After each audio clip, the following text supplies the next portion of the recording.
ফামান শাআ ইত্তাখাযা ইলা রাব্বিহি মাআবা।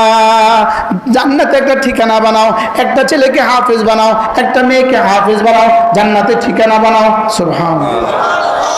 এই 32টা ছেলে হাফেজ হয়েছে ইনশাআল্লাহ। এরা এক একজনে যদি 100 জনকে হাফেজ বানায়, এবার কতজন হবে এনার আমলনামায়? ঠিকানাটা কেমন হবে? ঠিকানা কেমন হবে? মানাবো তো ইনশাআল্লাহ? ছেলে মেয়েকে মাদ্রাসা দিবেন তো? আবার বলুন ইনশাআল্লাহ। বলুন ইনশাআল্লাহ। ইনশাআল্লাহ হাত উঠাইয়া, ইনশাআল্লাহ ইনশাআল্লাহ হাত উঠাইয়া ওয়াদা করলাম ভাই, ছেলে মেয়েকে দিন শিখাইয়া মরতে চাই সবাই, ছেলে মেয়েকে দিন শিখাইয়া মরতে চাই সবাই।